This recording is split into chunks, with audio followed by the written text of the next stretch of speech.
प्यारे बच्चों, आज का ये लेक्चर कक्षा 9 के विद्यार्थियों के लिए है। हम लोगों ने आपका चैप्टर नंबर 1 संख्या पद्धति को स्टार्ट कर दिया है। अभी तक आप लोगों को परिमेय संख्या, अपरिमेय संख्या, वास्तविक संख्याओं से परिचय करा दिया गया है। प्रश्नावली 1.1 भी आप लोगों ने पूरी कर ली है। आज हम आगे बढ़ते हैं, पर आगे बढ़ने से पहले जो पिछले लेक्चर में हम लोगों ने पढ़ा था उसका थोड़ा बहुत रिवीजन कर लेते हैं। पिछले लेक्चर में बच्चों हम लोगों ने वास्तविक संख्याओं से परिचय प्राप्त कर लिया था।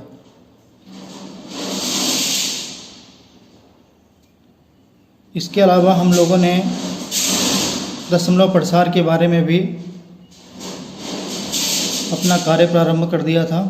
उसके बारे में हम लोगों ने समझ लिया था। वास्तविक संख्याओं के बारे में आप लोगों को बताया गया था कि परिमेय संख्याएं और अपरिमेय संख्याओं के समूह को हम वास्तविक संख्याओं का समूह कहते हैं। अर्थात वास्तविक संख्याओं में परिमेय संख्याएं और अपरिमेय संख्याएं दोनों सम्मिलित होती हैं, और इस प्रकार की संख्याओं के समूह को हमने वास्तविक संख्याओं का नाम दिया था, रियल नंबर।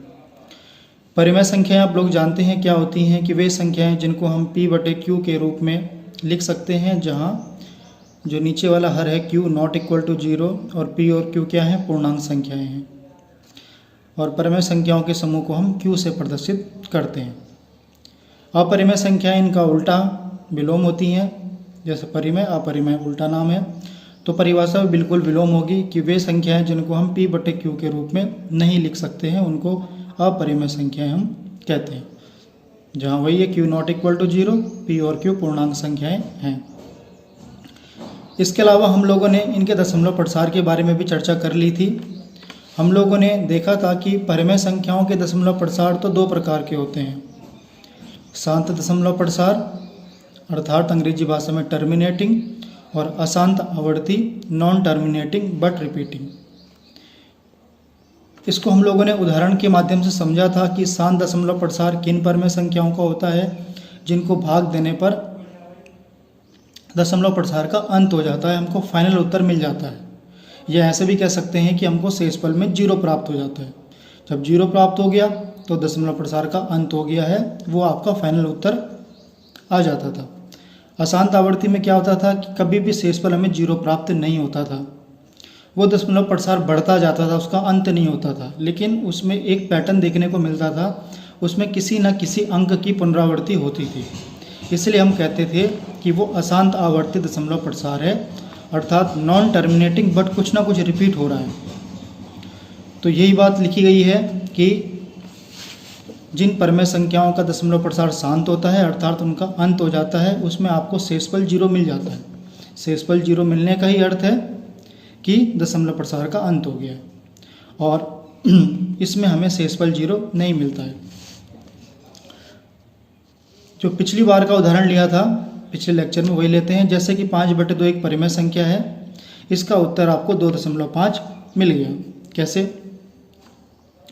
जब आपने 2 से 5 को भाग किया तो ये आया 2 दूनी 4, शेषफल मिला है 1। अभी शेषफल 0 नहीं मिला है। फिर 1 तो छोटा होता है, 2 से भाग नहीं जाएगा, तो दशमलव लगाते हैं हम यहाँ पे। दशमलव का अर्थ है कि हम यहाँ पे एक 0 और लगा सकते हैं, और ये हो गया 2 पंजे 10। आप देख सकते हैं कि शेषफल हमको 0 मिल गया। तो शेष 0 का मिलने का मतलब ही यही है कि दशमलव प्रसार का अंत हो गया है, और ये परिमेय संख्या का शांत दशमलव प्रसार कहलाता है। इसको हम कहते हैं टर्मिनेटिंग। तो इस प्रकार की संख्या अगर आ जाती है तो हम कहेंगे कि इसका ये शांत दशमलव प्रसार का उदाहरण है। आगे अशांत आवर्ती की बात करते हैं। जैसे कि हम लोगों ने 1/3 का एग्जाम्पल लिया था और ये हमने उत्तर प्राप्त किया था। देखिए 3 को 1 से भाग देंगे तो देखिए क्या मिलेगा, नहीं जाएगा, दशमलव लगाना पड़ेगा, आपको 10 करना पड़ेगा। 3 तियाँ 9। अब शेषफल कितना है, 1 छोटा है, फिर 0 उतारेंगे, 3 तियाँ 9। आप देख सकते हैं कि यहाँ पे हर स्टेप में आपको शेषफल 0 नहीं मिल रहा है, 1 मिल रहा है। 1 मिलने का अर्थ है कि ये पैटर्न बढ़ता जाएगा, इसके दशमलव प्रसार का कभी अंत नहीं होगा। तो इस प्रकार की परिमेय संख्याओं का हमने कहा था कि इनका दशमलव प्रसार अशांत अर्थात कभी भी खत्म नहीं होता है, लेकिन इसमें एक संख्या की पुनरावृत्ति होती है। यहाँ 3 की हो रही है तो हम लोगों ने इसको ऐसे भी लिख दिया था कि 3 की पुनरावृत्ति हो रही है, 3 के ऊपर आप बार लगा दीजिए। इसको ऐसे भी लिख सकते हैं या करके। मतलब यही है इसका कि इसमें 3 की आवृत्ति हो रही है बार बार, लेकिन इसको शॉर्ट फॉर्म में हम ऐसे भी लिख सकते हैं। तो हमने जाना है कि परिमेय संख्याओं के दशमलव प्रसार 2 प्रकार के होते हैं। शांत दशमलव प्रसार अर्थात शेष शून्य हो जाता है, दशमलव प्रसार का अंत हो जाता है, या फिर अशांत आवर्ती जिसमें दशमलव प्रसार का अंत नहीं होता है। इसके अलावा हम लोगों ने पिछले लेक्चर में बच्चों अपरिमेय संख्याओं के बारे में भी बात की थी और उनके दशमलव प्रसार की भी हमने बात की थी। अपरिमेय संख्या जैसे कि वर्गमूल 2 हो गया, पाई हो गया, जिनको हम p/q के रूप में नहीं लिख सकते। जब हमने इनके दशमलव प्रसार को देखा, ये इनके मान होते हैं, कैलकुलेशन में हम केवल 1.41 तक ही प्रयोग करते हैं बड़ी कक्षाओं में, लेकिन वास्तविक रूप से इसका ये इतना बड़ा मान होता है। इसी प्रकार पाई का मान भी हम 3.14 लेके चलते हैं, पर वास्तविक रूप से इसका काफ़ी बड़ा मान होता है। तो यहाँ आप लोगों ने ये चीज़ जानी थी कि इसके दशमलव प्रसार का अंत नहीं होता है अपरिमेय संख्याओं का, ठीक है, लेकिन इसमें किसी भी अंक की पुनरावृत्ति भी नहीं होती है, कोई रिपीट नहीं होता है, इसलिए हम इसके दशमलव प्रसार को कहते थे नॉन टर्मिनेटिंग और नॉन रिपीटिंग। ना ही अंत हो रहा है और ना ही कोई संख्या या कोई अंक रिपीट हो रहा है। इतना हम लोगों ने पिछले लेक्चर में पढ़ लिया था। आज जितना हम लोगों ने पिछले लेक्चर में पढ़ा था उसी से संबंधित हम आज प्रश्नावली को हल करेंगे। तो आपकी पुस्तक का प्रश्नावली 1.3 पहला प्रश्न इस प्रकार से है, निम्नलिखित भिन्नों को दशमलव रूप में लिखिए और बताइए कि प्रत्येक का दशमलव प्रसार किस प्रकार का है। आपको भिन्नें दी गई हैं अर्थात परिमेय संख्या आपको दी गई हैं, जिनको p/q के रूप में हम लिख सकते हैं। उनका हमको भाग दे के दशमलव प्रसार निकालना है और फिर ये देखना है कि उनका दशमलव प्रसार किस प्रकार का है, या तो शांत होगा या फिर अशांत आवर्ती होगा, क्योंकि परिमेय संख्याओं को तो यही होता है दशमलव प्रसार। अपरिमेय की अभी कोई बात नहीं की गई है। तो पहले प्रश्न में इस प्रकार आपको संख्याएं दे दी जाएंगी, जैसे कि पहला पार्ट है 36/100, 100 से 36 को भाग देना है, ठीक। अब भाग देना तो आपको आता ही, आपको बाकायदा भाग दे के ही ये आंसर निकालना है। देखिए नीचे 2 जीरो हैं, तो आप जानते हैं दशमलव 2 अंकों से पहले लगेगा, 1 और 2, तो यहाँ पे दशमलव आएगा, तो आपका जो उत्तर मिलेगा वो ये आएगा 0.36। आप देख सकते हैं कि यहाँ पे दशमलव प्रसार का अंत हो गया है, अर्थात आपको शेषफल में 0 मिल गया है। तो ये किस प्रकार का दशमलव प्रसार है? शांत दशमलव प्रसार। चलिए आगे बात करते हैं। अगली संख्या है बच्चों 1/11। 11 को 1 से भाग करना है, तो 11 को 1 से भाग करना आप सभी को आता है। यहाँ पे मैं भाग करके दिखाता हूँ, आपको भाग करके दिखाना है कॉपी में, तभी आप इसके उत्तर तक पहुँचेंगे। अब देखिए एक तो छोटा है, नहीं जाएगा, दशमलव लगाना पड़ेगा, 10 हो गया, ठीक। दशमलव लगाएंगे तो एक ही जीरो बढ़ाएंगे, यही हमने सीखा है। अब अभी भी 10 छोटा है, 11 से भाग नहीं जाएगा, पर 11 की जीरो में गुणा करेंगे, 11 जीरो की जीरो मिलेगा आपको, ठीक। अब क्या आएगा शेषफल? 10 आएगा शेषफल, ठीक। अब फिर अभी भी 10 छोटा है, दशमलव लगाने का अर्थ है कि हमें केवल एक ही जीरो हम लगा सकते हैं, एक स्टेप में एक जीरो, एक चरण में एक जीरो। अब फिर काटिए इसको, 11 9 99, तो आपको शेषफल कितना मिल गया? फिर 1 मिल गया। तो शेषफल हमको जीरो नहीं मिल रहा है, फिर आप बढ़ाइए यहाँ पे जीरो, ठीक। एक चरण में केवल एक जीरो, अभी भी ये 10 से नहीं कट रहा है, पर यहाँ पे जीरो लगाएंगे आप तो 11 जीरो की जीरो आपको मिल जाएगी, ठीक। यहाँ पे फिर 10 आ गया। अब एक चरण में एक ही जीरो लगाएंगे, अब 100 हो गया, 11 9 99। तो आप देख रहे हैं बच्चों कि हमें यहाँ पे किसी भी चरण में शेषफल क्या है, हमको जीरो नहीं मिला है। इसका मतलब क्या है कि ये दशमलव प्रसार बढ़ता ही जाएगा, इसका अंत नहीं होगा। लेकिन यहाँ ध्यान से देखिए, यहाँ पे एक संख्या की एक अंक की बार बार आवृत्ति हो रही है। किसकी हो रही है? 09 09 09। तो आप इसको या करके ऐसे भी लिख सकते हैं, 0.09 के ऊपर आप लगा दीजिए बार।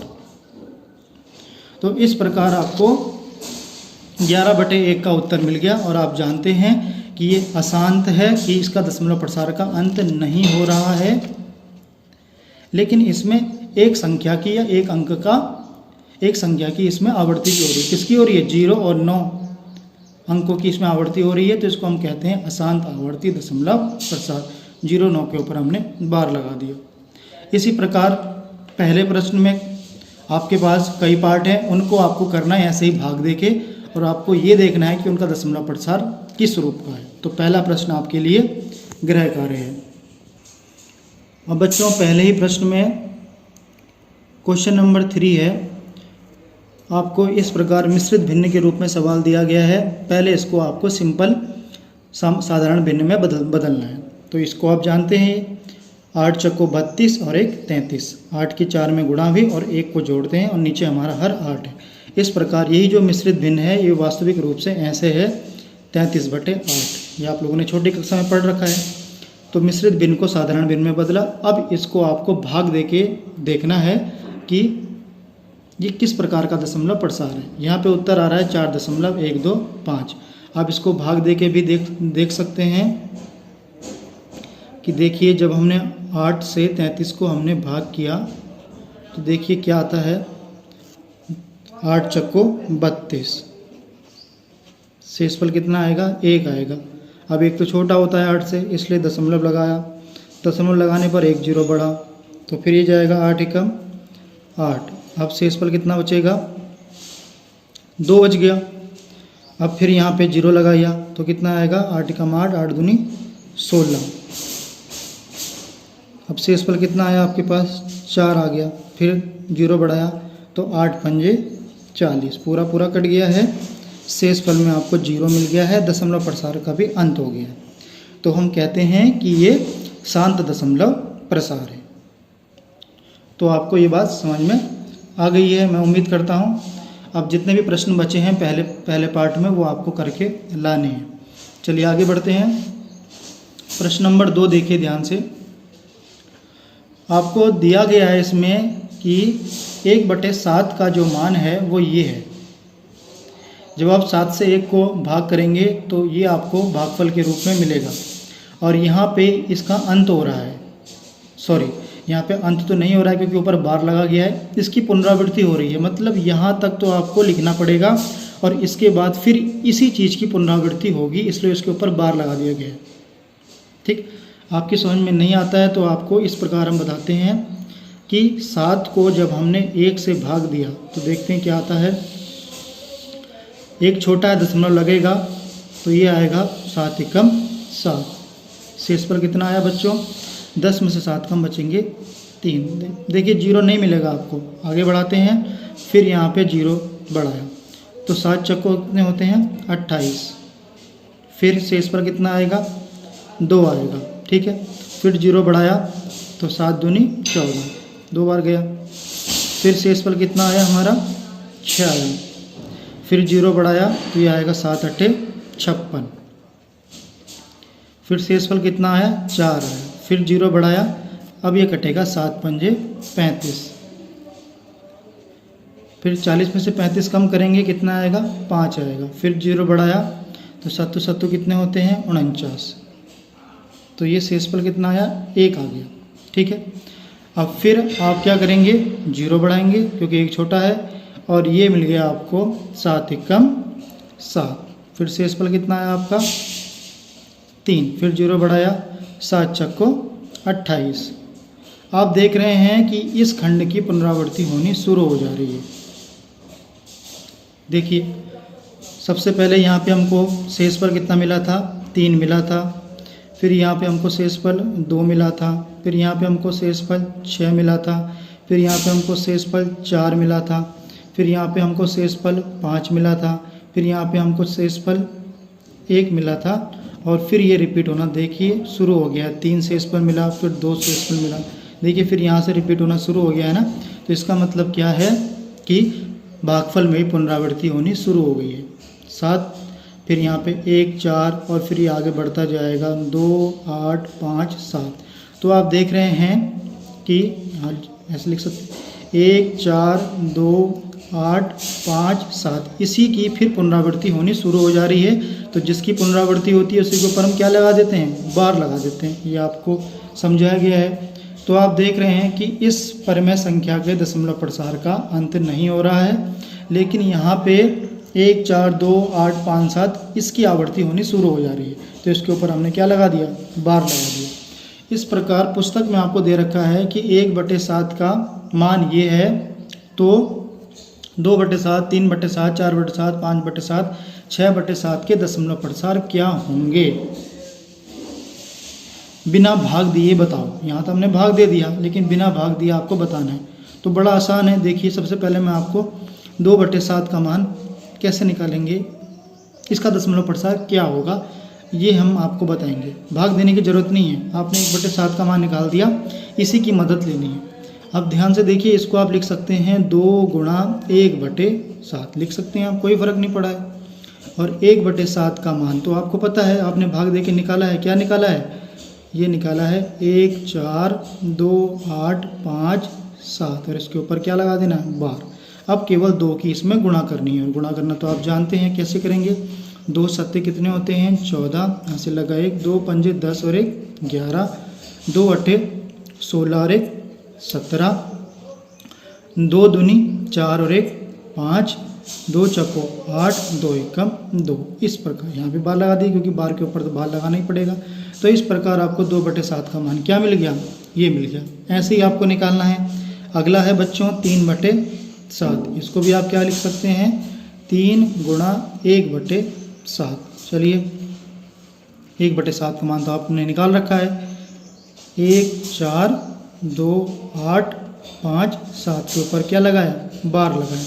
बस गुणा करनी है आपको। 3 सत्ते 21, यहाँ से लगा 2, 3 पंजे 15, 15 और 2 कितने होते हैं, 17, 8 तियाँ 24, 24 और 1 25, यहाँ से लगा 2, 3 दूनी 6 और 2 8, 4 तियाँ 12, यहाँ से लगा 1, 3 एकम 3 और 1 4 और इसके ऊपर लगा दो आप बार। इस प्रकार आपको 3/7 का भी उत्तर मिल गया। तो ऐसे ही अब आप 4/7, 5/7 और 6/7 के दशमलव प्रसार निकालेंगे। और सभी के दशमलव प्रसार किस प्रकार के होंगे आप जानते हैं। दशमलव प्रसार का अंत तो नहीं हो रहा है, पर कुछ ना कुछ आवृत्ति इसमें हो रही है, तो ये अशांत आवर्ती दशमलव प्रसार होंगे। तो ये आप लोग पूरा कर लेना। चलिए आगे बढ़ते हैं, ये आपको बताया गया है ऐसे ही। अब उदाहरण नंबर 7 है और इसी की तरह प्रश्नावली में प्रश्न भी हैं। तो ये बड़ा इम्पोर्टेंट प्रश्न है, पूरे चांस रहते हैं बच्चों कि ये प्रश्न पेपर में आ जाता है। तो प्रश्न को पढ़ते हैं। दिखाइए कि 0.333 या फिर इसको ऐसे लिख सकते हैं 0.3 के ऊपर बार को P/Q के रूप में व्यक्त किया जा सकता है, जहां P और Q पूर्णांक है और Q ≠ 0। आपको ये दिखाना है कि अब देखिए यहाँ पे आपको जो उत्तर दे दिया गया है वो दशमलव प्रसार के रूप में दशमलव में उत्तर आपको दे दिया गया है। इसको आपको परिमेय संख्या P/Q के रूप में लिखना है। अभी तक हम क्या करते थे, अभी तक हमको परिमेय संख्या दे रखी होती थी, उसका हमको दशमलव प्रसार निकालना होता था भाग दे के। लेकिन अब यहाँ पे आपको दशमलव प्रसार दे दिया गया है और इसको आपको P/Q के रूप में लिखना है। बस उल्टा ये इम्पोर्टेंट प्रश्न है, आता है पेपर में। तो इसको करने के एक तरीके हैं और हर प्रश्न में वही तरीका लगना है। काफ़ी सारे प्रश्न हैं आपकी पुस्तक में, वो आपको करके लाना अगर आप इसको समझ गए तो। देखिए कैसे करेंगे हम इसको। अब ये चीज़ क्या है हमको नहीं पता है, तो इसको हम लेट कर लेते हैं। इसी को हमको परिमेय संख्या के रूप में बदलना है और हमको नहीं पता ये कहाँ तक जा रहा है, कहाँ तक इसका अंत हो रहा है, क्योंकि ये तो अशांत आवर्ती दशमलव प्रसार है। तो इसको हमने लेट मान लिया कि माना ये क्या है, x है, माना x बराबर 0.333 और ये बढ़ता ही जा रहा है। या फिर इसको आप ऐसे भी लिख सकते हैं, बात तो एक ही है। ठीक, अब मैंने कहा ना इन प्रश्नों को करने का एक ही तरीका, अगर आप इस उदाहरण को समझ गए तो आप सारे प्रश्न आप आसानी से कर सकते हैं। अब देखिए इसके बाद का स्टेप क्या रहता है, हमको ये देखना है कि कितने अंकों की यहाँ पे पुनरावृत्ति हो रही है। तो आप देख रहे हैं यहाँ पे केवल 3 की ही पुनरावृत्ति हो रही है, अर्थात 1 अंक की। तो 1 अंक की पुनरावृत्ति होने का मतलब है कि 1 0, 1 के आगे 1 0, मतलब 10 बन गया। तो 10 की दोनों तरफ गुणा कर दीजिए। आप लिखेंगे दोनों तरफ 10 की गुणा करने पर।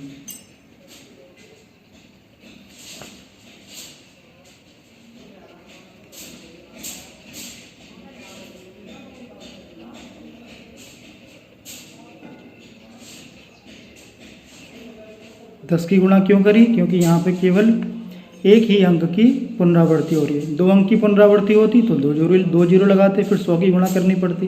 3 की पुनरावृत्ति होती तो 3 जीरो लगाने पड़ते, 1000 से गुणा करनी पड़ती।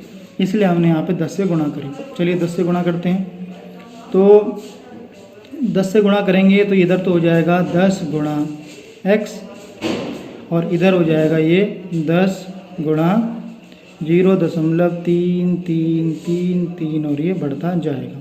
तो इधर तो बन गया बच्चों 10x, और इधर जब 10 की गुणा हुई तो 0.1 स्थान आगे बढ़ जाता है। तो ये बन गया आपका 3.333, और ये बढ़ता जाता है। या फिर इसको आप ऐसे भी लिख सकते हैं 10x बराबर 3.3 के ऊपर लगा दो 12, क्योंकि 3 की ही पुनरावृत्ति हो रही है। अब इसको बना लो प्यारे बच्चों समीकरण नंबर 1, और ये बन गई आपकी समीकरण नंबर 2। यहाँ पे आप या करके लिख सकते हैं। अब क्या करना है, समीकरण नंबर 2 में से समीकरण नंबर 1 को घटा देना है। तो समीकरण नंबर 2 में से आप समीकरण नंबर 1 को घटाएंगे। तो घटाते हैं तो कैसे घटाते हैं? बाएं पक्ष को बाएं पक्ष से, दाएं पक्ष को दाएं पक्ष से। तो ये हो गया आपके पास 10। पहले तो समीकरण नंबर 2 लिखिए। समीकरण नंबर 2 ये है। समीकरण नंबर 1 क्या है? x के नीचे x और दाएं पक्ष के नीचे दाएं पक्ष। ठीक है, घटा दीजिए दोनों को। तो ये 10 में से 1x कम होगा, कितना आएगा? 9x। और देखिए यहाँ पे दशमलव के बाद यहाँ पे बार से बार कट गया, ये कट जाते हैं मतलब घट गए, आपस में कट गए। तो क्या बचा यहाँ पे? केवल 3 बचा। तो इस प्रकार x का मान कितना आ गया आपके पास? 3/9, अर्थात 3 एकम 3, 3 तियां 9। तो x का मान आपके पास कितना आ गया? 1/3। देखिए ध्यान से, जिसको आपने x माना था उसको आपने अब p/q के रूप में बना दिया है। तो यही हर प्रश्न में हमको करना है। तो मैं उम्मीद करता हूँ आपको ये बात समझ में आ गई होगी। लिखना आपको ऐसे है, देखिए माना x बराबर ये, इसको आप ऐसे भी बना सकते हैं। अब क्योंकि 1 ही अंक की पुनरावृत्ति हो रही तो दोनों तरफ 10 से गुणा करें। 10 से गुणा करेंगे, या उसको आप ऐसे भी लिख सकते हैं या। ठीक, अब इधर 10x हो गया, 10 की गुणा हुई तो 0.1 स्थान आगे बढ़ गया। अब क्योंकि यहाँ देखिए 2 में से 1 को घटाएंगे, जिससे कि बार से बार हमारा कट जाएगा। दशमलव के बाद यहाँ भी बार है, दशमलव के बाद यहाँ भी बार है, बार से बार कट जाएगा। तो 10 में से 1 कम 9x, यहाँ बार से बार कट गया, 3 बचा। 3/9, 3 एकम 3, 3 तियां 9। इस प्रकार आपका x का मान कितना आ गया? 1/3। तो जो चीज़ आपने मानी थी उसको आपने p/q के रूप में बना दिया है, 1/3 के रूप में आपने इसको लिख दिया है। चलिए बच्चों, आपकी प्रश्नावली का प्रश्न नंबर 3 है, जो तीसरे का दूसरा पार्ट। ये आपको दे रखा है कि 0.47, केवल 7 के ऊपर बार है। अब बच्चे यहीं पे गलती करते हैं, वो समझते हैं कि ये बार दोनों के ऊपर चला गया, लेकिन यही चीज़ नोट करने वाली है, यहाँ पे बार केवल 7 के ऊपर है, अर्थात केवल 7 की ही पुनरावृत्ति हो रही है। इसको आपको वही p/q के रूप में लिखना है। मैंने यहाँ पे पूरा प्रश्न नहीं लिखा है, आप अपनी पुस्तक से पूरा प्रश्न उतारेंगे और फिर आपको इसका हल निकालना है। तो इसको आपको p/q के रूप में बनाना है। अब हमको तो नहीं पता ये क्या है, कहाँ तक इसका अंत हो रहा है, क्योंकि जब बार लगने का मतलब है कि 7 की पुनरावृत्ति होती जा रही है, कहाँ तक जा रही कुछ नहीं पता, अर्थात ये अशांत आवर्ती दशमलव प्रसार है। तो इसको मान लीजिए कि माना ये x के बराबर है। ठीक है, अब इसके बाद अगला स्टेप क्या होता है, हमको देखना है कि कितने अंकों की पुनरावृत्ति हो रही है। तो यहाँ तो केवल एक ही अंक की पुनरावृत्ति हो रही है 7 की, अर्थात दोनों तरफ एक अंक का मतलब है कि 10 से गुणा होगी, दोनों तरफ 10 से गुणा कर दीजिए।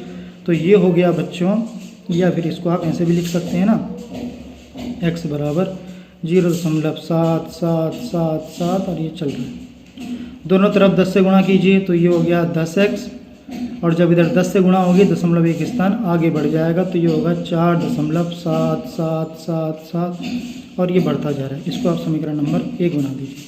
ठीक, यहाँ तो 10x हो गया।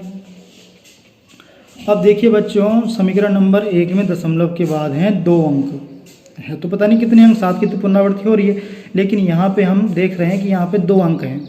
ठीक है, तो दशमलव के बाद हमको समीकरण नंबर 2 ऐसी बनानी है कि उसके बाद 2 अंक रह जाएं। तो 7 को 7 उतार दीजिए। अब इस 7 की पुनरावृत्ति हो रही है तो इसको तो आप ऐसे भी लिख सकते हैं 7 बार। आप कहोगे सर आपने यहीं पे बार क्यों नहीं लगाया, क्योंकि बच्चों हमको दशमलव के बाद यहाँ पे 2 अंक है और ये काम इसलिए किया गया है जिससे कि बार से ये बार कट जाए। अगर मैं यहाँ पे बार लगा देता, अगर यहाँ पे मैं बार लगा देता तो 7 से फिर ऊपर वाले को घटाना मुश्किल पड़ जाता। बार 7 से आप 4 को नहीं घटा सकते थे, इसलिए हमने यहाँ पे एक 7 को छोड़ा और बाकी के ऊपर हमने बार लगा दिया। अब ये बन गई समीकरण नंबर 2। अब 2 में से 1 को घटाना है, अब तो काम आसान है।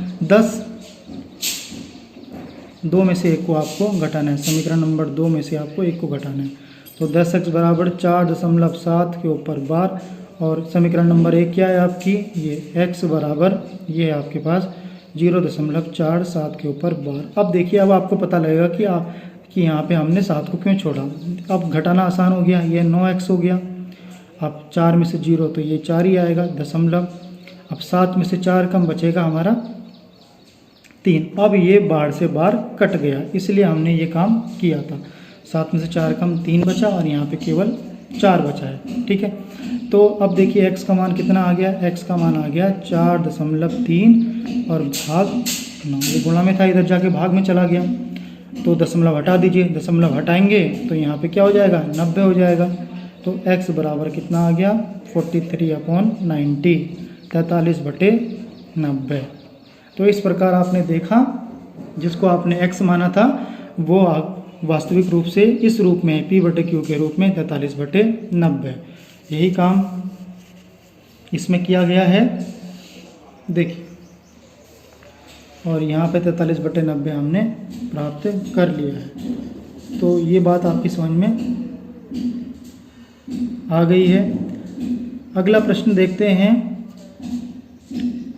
कि 0.001। अब यहाँ पे देखिए 3 अंकों के ऊपर बार लगा गया है, तो किससे गुणा करेंगे, बिल्कुल सही जवाब, यहाँ पे 3 0 लगाएंगे, अर्थात 1000 से गुणा करेंगे। 1000 से गुणा करने का अर्थ है इसको x मान लिया। अब देखिए, इसको आप ऐसे भी लिख सकते हैं। चलिए इसको मैं आपको करवा देता हूँ। तो बच्चों, ये प्रश्न है आपकी पुस्तक में तीसरे का दूसरा पार्ट। अब देखिए, इसको x मान लिया आपने, या फिर आप इसको ऐसे भी लिख सकते हैं, या करके x बराबर 0.001 और 0.01 की ही पुनरावृत्ति हो रही है, 0.01 और ये बढ़ता जा रहा है।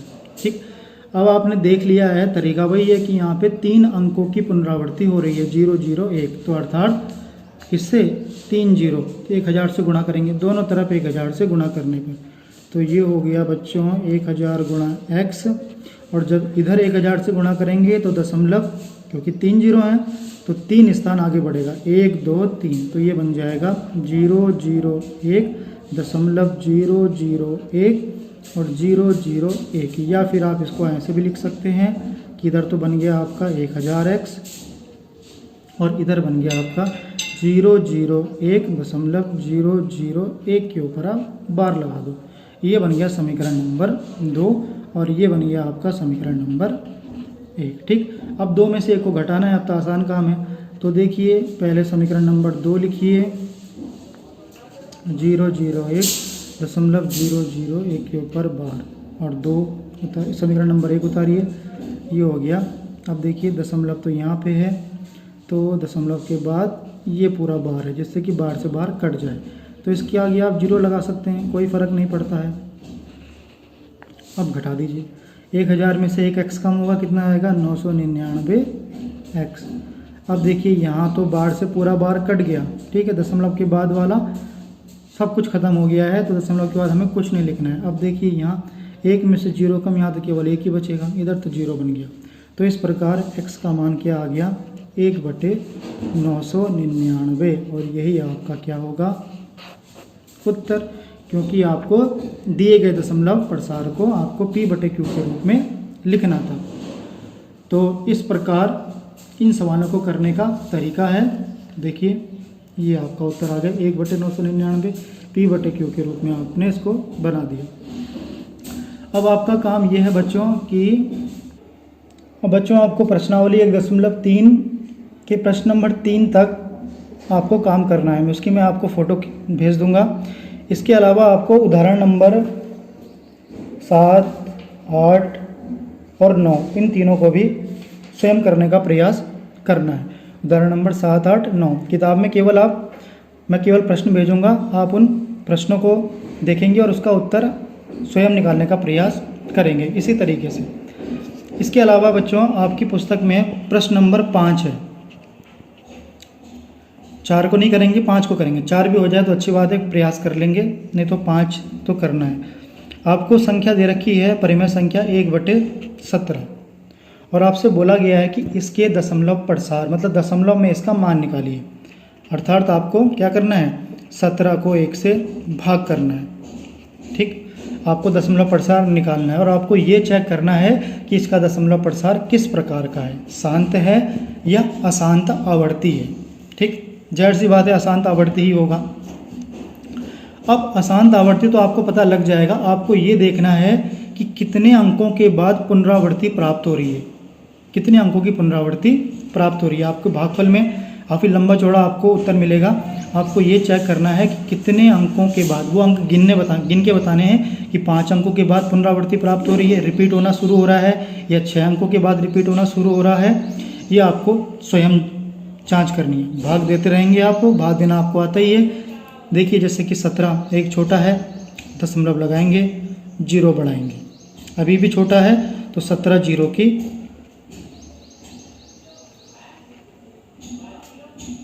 0, ठीक है। तो शेषफल कितना आएगा 10 आएगा, ठीक। फिर एक 0 बढ़ाएंगे, अब ये 100 हो गया तो 17 की गुणा करेंगे, 17 दूनी 34, 17 पंजे 85, 5 बढ़ जाएगा, ये आएगा 10 में से 5 कम 5 और 9 में से 8 कम 8, ठीक है। फिर यहाँ पे 0 बढ़ाएंगे। इसी प्रकार आपको चेक करना है और आपको ये देखना है कि कितने अंकों के बाद पुनरावृत्ति आनी शुरू हो जा रही है। तो ये आपके लिए आज का गृह कार्य है, काफ़ी लंबा चौड़ा जाएगा। कैलकुलेटर का प्रयोग नहीं करना है, स्वयं से भाग देके आपको उत्तर निकालना है, ठीक। तो आज की कक्षा के लिए, आज की कक्षा में इतना ही। मैं उम्मीद करता हूँ आपको जो आज समझाया गया होगा वो आपको समझ में आ गया होगा। कुछ भी परेशानी हो तो आप ग्रुप में मैसेज कर सकते हैं। तो आज के लिए प्यारे बच्चों इतना ही। Thank you very much.